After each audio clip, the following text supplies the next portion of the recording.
ਇਹਨੂੰ ਦਿੱਤਾ ਆ ਕੇ ਨਾ ਇਹ ਗਾਂ ਲੰਮੇ ਪੈ ਗਈ ਡਿਟੇਲ ਤੇ ਯਾਰ ਵਾਕਈ ਗਾਂ ਨੂੰ 104 ਕੰਮ ਹੋ ਗਿਆ ਸੀ ਪਸਮਾ ਪਾਇਆ ਸੀ ਗਾਂ ਨੇ ਸ਼ਾਮੀ ਬਹੁਤ ਹੈਵੀ ਜਿਸਲੇ ਚੋਈ ਇਹ ਤੇ ਮੈਂ ਨਾ ਇਹਨੂੰ ਲਿਆ ਕੇ ਉਥੋਂ ਨਮਕਿਆਤ ਵਾਲਾ ਸੌਦਾ ਦਿੱਤਾ ਨਾਲ ਉਹਨੇ ਇਹ ਪਿਛਲੇ ਪੈਰ ਭਲਾ ਕਿੱਥੇ ਆਏ ਨੇ ਪਿਆ ਉੱਠਦੀ ਰਹੀ ਹੁਣ ਉੱਠਦੀ ਰਹੀ ਤੇ ਲੱਗ ਉੱਠਿਆ ਨਹੀਂ ਗਿਆ ਪੈਰਾਂ ਦੇ ਭਾਰ ਪਿਆ ਇੱਥੋਂ ਉੱਠੀ ਏ ਤੇ ਉਹ ਉੱਥੇ ਜਾ ਕੇ ਫੇਰ ਬਹਿ ਗਈ ਉੱਥੋਂ ਉੱਠੀ ਏ ਤੇ ਹੁਣ ਫੇਰ ਇੱਧਰ ਰਿੜਦੀ ਆਈ ਤੇ ਅੱਛਾ ਜੀ ਉਹਨੂੰ ਲਿਆਂਦਾ ਮੈਂ ਸੱਦ ਕੇ ਆਕਬ ਨੂੰ ਹਾਫਜ਼ ਨੂੰ ਉਹ ਜਿਸਲੇ ਮੈਂ ਤੁਸੀਂ ਚੁਰਕਾ ਕਿਹਾ ਕਿ ਦੇ ਉਹਨੂੰ ਚੁਰਕਾ ਮੈਂ ਲਿਆ ਮੈਂ ਚੁਰਕਾ ਤਾਂ ਦੱਸਿਆ ਮੈਂ ਤੇ ਹਾਰਟ ਬੀਟ ਤੇਜ਼ ਹੋਈ ਉਹ ਜਿਸਲੇ ਨਾ ਕਹਿੰਦਾ ਉਹ ਟੀਕੇ ਲੱਗੇ ਨੇ ਤੇ ਟੀਕਿਆਂ ਨੇ ਨਾ ਟੈਂਪਰੇਚਰ ਕਰਦਾ ਇਹਦਾ ਲੋ ਤੇ ਟੈਂਪਰੇਚਰ ਸੀ ਇਹਦਾ 6.5 ਉਹ ਫਿਰ ਅਸੀਂ ਤੋਂ ਗਲੂਕੋਜ਼ ਨਾਲ ਦਿੱਤਾ ਇਹਨੂੰ ਗਲੂਕੋਜ਼ ਦਿੱਤਾ ਅੱਧਾ ਕਿਲੋ ਗਲੂਕੋਜ਼ ਦੇ ਦਿੱਤਾ ਭਾਈ ਮੈਂ ਨਾ ਬੜਾ ਚੰਗਾ ਕੀਤਾ ਜੀ ਤੇ ਜਿਸਲੇ ਗਲੂਕੋਜ਼ ਅੰਦਰ ਜਾਂਦਾ ਰਿਹਾ ਗਾਂ ਸਕੂਨ ਚ ਹੁੰਦੀ ਰਹੀ ਨਹੀਂ ਤੇ ਲੰਮੇ ਪੈ ਕੇ ਲੱਤਾਂ ਮਾਰਦੀ ਸੀ ਪਈ ਅੱਧਾ ਗਲੂਕੋਜ਼ ਦੇਣ ਤੋਂ ਪਹਿਲੇ ਲੱਤਾਂ ਮਾਰਦੇ ਅੱਛਾ ਇੱਕ ਹੋਰ ਟੀਕਾ ਕੋਈ ਤੇਜ਼ ਸਿਰ 'ਚ ਪਾਣੀ ਪਾਇਆ ਤੇ ਟੈਂਪਰੇਚਰ ਹੁੰਦਾ ਕੋਈ ਸਟੀਰਾਇਡ ਟੀਕਾ ਕੋਈ ਐਂਟੀਬਾਇਓਟਿਕ ਟੀਕਾ ਕੋਈ ਲਾਇਆ ਕਿਸ ਤਰ੍ਹਾਂ ਦਾ ਕੋਈ ਸੌਦਾ ਦੇਸੀ ਆਇਆ ਮੈਂ ਐਪਰਾਸਨ ਤੇ ਉਹ ਲਾਇਆ ਦੂਜਾ ਡਿਗਲੋਸਾਰ ਐਪਰਾਸਨ ਦੇ 5 ਟੀਕੇ ਨਹੀਂ ਤੋੜਨ ਵਾਲੇ ਡਿਕਲੋਫੈਨਕ ਦੇ ਉਹ ਐਂਟੀਬਾਇਓਟਿਕ ਮੌਕਸੀ ਵਗੈਰਾ ਕੋਈ ਜੈਂਡਾ ਟਾਈਲੋਸਾਈਡ ਕੋਈ ਸ਼ੈ ਨਹੀਂ ਲਾਈ ਉਹ ਟੀਕੇ ਉਹਨੇ ਦਿੱਤੇ ਸੀ ਨਾਲ ਪਸਮਾ ਦੇ ਤੇ ਉਹ ਲਾਣ ਮੈਂ ਆਇਆ ਵਾਂ ਨਹੀਂ ਤੂੰ ਮੈਨੂੰ ਕਿ ਫੋਨ ਤੇ ਦੱਸਣ ਡਿਆ ਮੈਂ ਥੋਮ ਤੇ ਮਿਰਚਾਂ ਵਗੈਰਾ ਦਿੱਤੀਆਂ ਉਹੋ ਹੀ ਇਹ ਨਮਕਿਆਤ ਰਾਤੀ ਦਿੱਤੀਆਂ ਆ ਹੁਣ ਯਾਰ ਸ਼ਾਮੀ ਦੇ ਨੇ ਪਸਮਾ ਪਾਇਆ ਅੱਛਾ ਦੇਣ ਤੋਂ ਬਾਅਦ ਡਿੱਗ ਪਈ ਦੇਣ ਤੋਂ ਬਾਅਦ ਨਾ ਟੀਕੇ ਲਾਏ ਨੇ ਟੀਕੇ ਲਾ ਕੇ ਤੇ ਅੱਗੋਂ ਟੀਕੇ 2 ਪਏ ਸੀ ਉਹਨੇ ਟਰਾਈ ਐਕਸਲ ਦੇ ਦਿੱਤੇ ਉਹ ਦੂਜੇ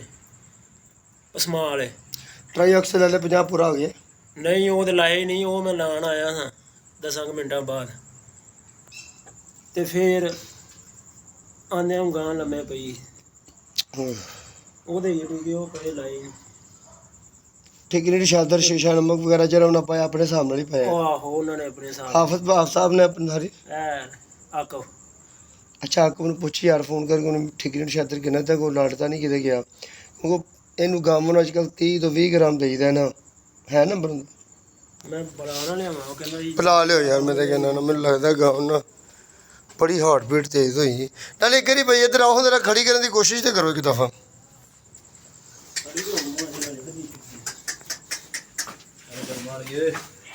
ਧਿਆਨ ਨਾਲ ਕਿਨੇ ਸੱਟ ਨਾ ਲੱਗ ਜੇ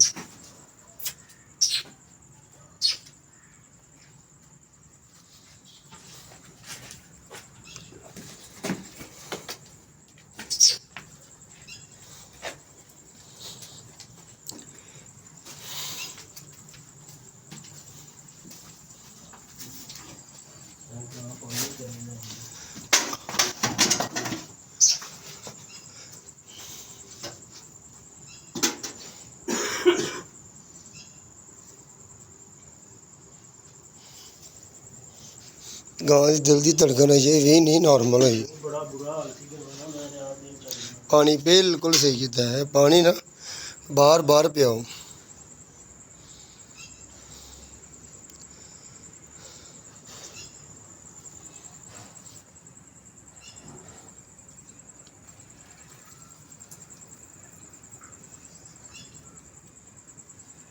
ਗਾਂ ਲੰਮੇ ਪੈ ਗਏ ਨਾ ਪੂਰੀਆਂ ਲੱਤਾਂ ਮਾਰਾਂਗੀ ਪਿਛਲੀਆਂ ਗੁੱਟੀਆਂ ਵੇਖ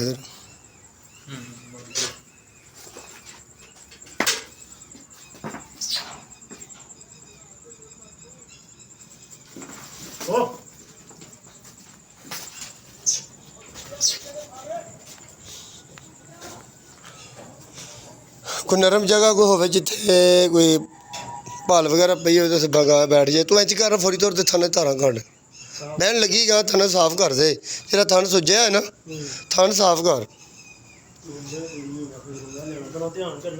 ਸਰਾਣੇ ਕੋਈ ਕੰਨ ਤੋਂ ਫੜੀ ਅੱਡ ਕੇ ਨਾ ਪਵੇ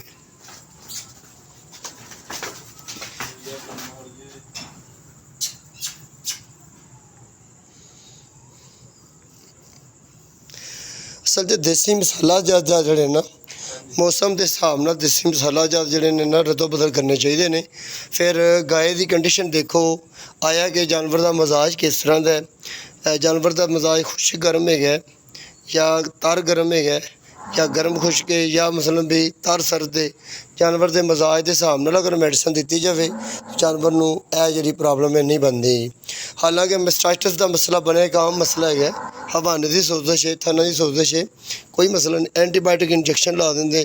ਕੋਈ ਮਸਾਲਾ ਜਾਤ ਜਿਹੜੇ ਨੇ ਓਵਰਡੋਜ਼ਸ ਦੇਣ ਦੇ ਨਾਲ ਬਾਜ਼ ਦਫਾ ਰਿਐਕਸ਼ਨ ਦਾ ਬੜਾ ਖਤਰਾ ਬਣਦਾ, ਕਿਉਂਕਿ ਹਾਰਟ ਬੀਟ ਤੇਜ਼ ਹੋ ਗਈ। ਹੋ ਸਕਦਾ ਹੈ ਕਿ ਜ਼ੀਰੀ, ਕਾਲੀਆਂ ਮਿਰਚਾਂ, ਇਹਨਾਂ ਨੇ ਇੰਡੀਅਨ ਕੋਡ, ਫਿਰ ਬਾਅਦ 'ਚ ਠਿਕਰੀ ਸ਼ਾਦਰ, ਇਹ ਚੀਜ਼ਾਂ ਜਿਹੜੀਆਂ ਓਵਰਡੋਜ਼ ਦਿੱਤੀਆਂ ਗਈਆਂ ਹੋਣ। ਫਿਰ ਇਹ ਕਿ ਆਪ ਤਾਂ ਮੰਗਵਾਉਂਦੇ ਨਹੀਂ, ਹਕੀਮ ਸਾਹਿਬ ਕੋਲ ਜਾਂਦੇ ਨੇ। ਹਕੀਮ ਸਾਹਿਬ ਜਿਹੜੇ ਨੇ ਆਪਣੀ ਮਰਜ਼ੀ ਦੇ ਨਾਲ ਹੀ ਨੁਸਖਾ ਦੇ ਦਿੰਦੇ ਨੇ, ਜਿਹੜਾ ਉਹਨਾਂ ਦੀ ਸਮਝ 'ਚ ਨੁਸਖਾ ਆਉਂਦਾ ਦੇ ਦਿੰਦੇ ਨੇ। ਫਿਰ ਉਹ ਹਕੀਮ ਸਾਹਿਬ ਵੀ ਮਾਸ਼ਾਅੱਲਾ ਇਸ ਤਰ੍ਹਾਂ ਦੇ ਹੁੰਦੇ ਨੇ ਕਿ ਉਹਨਾਂ ਨੂੰ ਕੋਈ ਡੋਜ਼ ਦਾ ਤਾਇਨ ਨਹੀਂ ਹੁੰਦਾ ਕਿ ਜਾਨਵਰ ਦੀ ਅਸੀਂ ਕੀ ਤਬੀਅਤ ਨੋਟ ਕਰਕੇ ਕਿੰਨੀ ਚੀਜ਼ ਕਿੰਨੀ ਮਿਕਦਾਰ 'ਚ ਦੇਣੀ।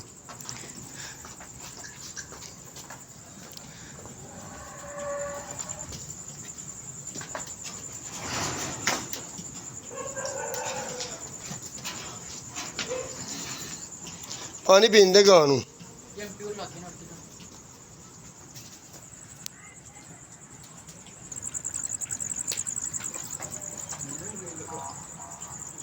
ਚੋਰੀ ਮੰਨਣਾ, ਜਦੋਂ ਵੀ ਕਿਤੇ ਨੁਸਖਾ ਤੁਸੀਂ ਦੇਣਾ ਨਾ ਕਿਸੇ ਜਾਨਵਰ ਨੂੰ ਤੇ ਕੋਸ਼ਿਸ਼ ਕਰਿਆ ਕਰੋ ਜਿਹੜਾ ਬੰਦਾ ਨੁਸਖਾ ਦਿੰਦਾ ਨਾ ਉਹਨੂੰ ਕਿਹਾ ਕਰੋ ਵੀ ਗਾਏ ਦਾ ਨੁਸਖਾ ਹੈ ਜਾਂ ਮੱਝ ਦਾ ਨੁਸਖੇ ਦਾ ਤੇ ਗਾਏ ਦੇ ਨੁਸਖੇ ਦਾ ਥੋੜਾ ਫਰਕ ਹੁੰਦਾ ਹੈ।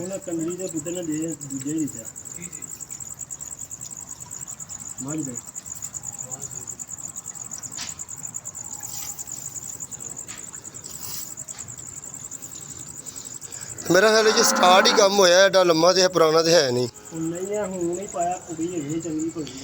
ਉਹਨਾਂ ਕੋਸ਼ਿਸ਼ ਕਰਿਆ ਕਰੋ ਜਿਹੜੇ ਆ ਗਰਮੀ ਦੇ ਵਿੱਚ ਨੁਸਖਾ ਜ਼ਿਆਦਾ ਨੇ ਨਾ ਆਪਣੇ ਹਿਸਾਬ ਨਾਲ ਦੇ ਦਿਆ ਕਰੋ। ਹਕੀਮਾਂ ਨੂੰ ਨਾ ਪੁੱਛਿਆ ਕਰੋ, ਕਿਉਂਕਿ ਨੁਸਖਾ ਥੋੜਾ ਜਿਹਾ ਘੱਟ ਮਿਕਦਾਰ 'ਚ ਬਣਵਾ ਲਿਆ ਨਾ, ਜਿੱਦੋਂ ਦਿੰਦੇ 50 ਗ੍ਰਾਮ 20 25 ਗ੍ਰਾਮ ਦੇ ਦਿੱਤਾ, ਨਾਲ ਚੀਨੀ ਹੈ ਸੀ ਵਿੱਚ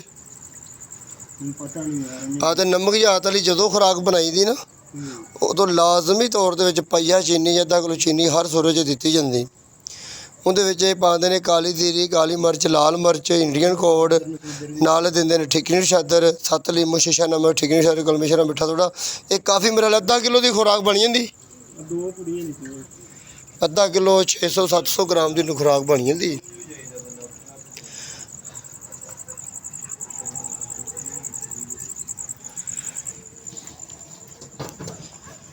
ਕੁਛ ਮਾਸ਼ਾਅੱਲਾ ਨਾ ਕੁਛ ਬਿਹਤਰ ਹੋਈ ਜੀ, ਪਾਣੀ ਪੀਣ ਦੇ ਨਾਲ ਵੀ ਕੁਛ ਥੋੜੀ ਬਿਹਤਰੀ ਆ ਗਈ।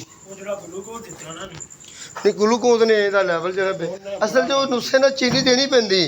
ਜਿਸ ਵੇਲੇ ਗਲੂਕੋਜ਼ ਪਲਟਿਆ ਨਾ ਪਾਈਆ, ਤੁਸੀਂ ਯਕੀਨ ਕਰੋ ਗਾਂ ਦਿਲ ਨੂੰ ਸਕੂਨ ਪੈ ਗਿਆ, ਠੰਡ ਪੈ ਗਈ, ਸਿੱਧੀ ਹੋ ਕੇ ਬਹਿ ਗਈ, ਲੰਮੇ ਪਈ ਸੀ।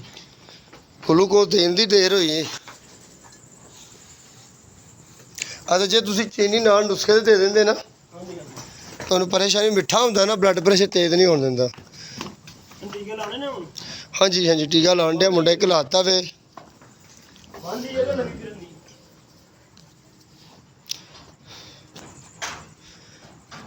ਅੱਗੇ ਨਾਲ ਮਾਸ਼ਾਅੱਲਾ ਕਾਫੀ ਜ਼ਿਆਦਾ ਜਿਹੜਾ ਡੋਲਾ ਸੀ ਨਾ ਲੜਖੜਾਪਨ ਕਾਫੀ ਘਟ ਗਿਆ, ਪਹਿਲੇ ਤਾਂ ਬਹੁਤ ਜ਼ਿਆਦਾ ਕਰ ਰਹੀ ਸੀ।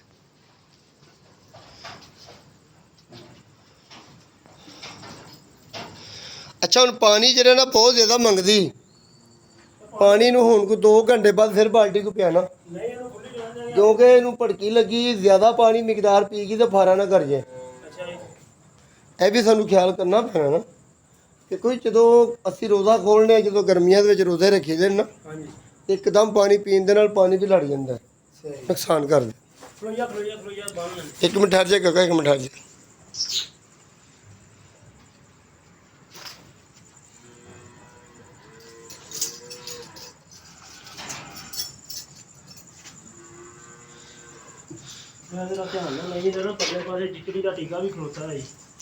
ਮੈਂ ਨਾ ਬੇਫਿਕਰ ਹੋ, ਟੀਕਾ ਅੱਗੇ ਪਿੱਛੇ ਰੱਖ ਕੇ ਲਾਉਣਾ।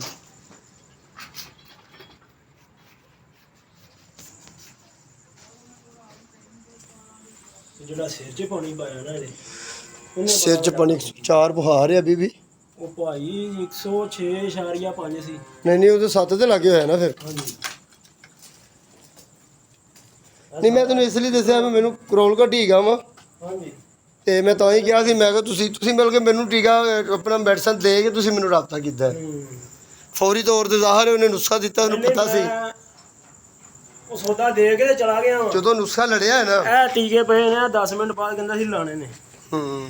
ਨਹੀਂ ਇਹ ਜੇ ਤੂੰ ਐਂਟੀਬਾਇਓਟਿਕ ਬਾਅਦ ਚ ਦੇਖੀ ਜਾਏਗੀ। ਇਹ ਮੈਂ ਲਾਣ ਆਇਆ ਵਾਂ ਤੇ ਗਾਂ ਦਾ ਕੰਮ ਹੋਇਆ ਸੀ, ਉਦੋਂ ਮੈਂ ਤੁਹਾਨੂੰ ਕੀਤਾ ਸੀ। ਟਰਾਈ ਪਰਸਨ ਦਾ ਨਾ ਲੋਕ ਪਾਕਿਸਤਾਨ ਠੀਕ ਹੈ, ਲੇਕਿਨ ਇੱਕ ਟਰਾਈਨੈਕਸ ਬਾਅਦ ਚਲਾ ਲਾਂਗੇ ਕੋਈ ਗੱਲ ਨਹੀਂ, ਲੇਕਿਨ ਸਾਨੂੰ ਪਹਿਲੇ ਆਇਆ ਤੇ ਮਸਲਾ ਹੱਲ ਹੋਣਾ। ਕਾਂ ਦੀ ਜਾਨੀ ਮਸਲਾ ਜਿਹੜੇ ਨਾਲ ਕੰਟਰੋਲ ਪਈ ਅਲਹਮਦੁਲਿਲਾ ਕਾਫੀ ਬਿਹਤਰ। ਪੈਰ ਦੀਆਂ ਖੁਰੀਆਂ ਵੀ ਸਹੀ ਕਰ ਗਈ ਹੁਣ। ਆ ਹੁਣ ਫਿਰਦੀ ਰਹੇਗੀ ਤੇ ਨਹੀਂ ਜਦੋਂ ਹੁਣ ਖੜੀ ਸੀ ਨਾ, ਪੈਰ ਦੀਆਂ ਗੁੱਟੀਆਂ ਨੇ ਟੇਢੀਆਂ ਕਰ ਲਈਆਂ ਸੀ। ਉਹ ਮੇਰਾ ਵਿਚਾਰੀ ਪੁੱਠੀ ਸਿੱਧੀ ਜਿਹੀ ਹੋਈ ਜੀ।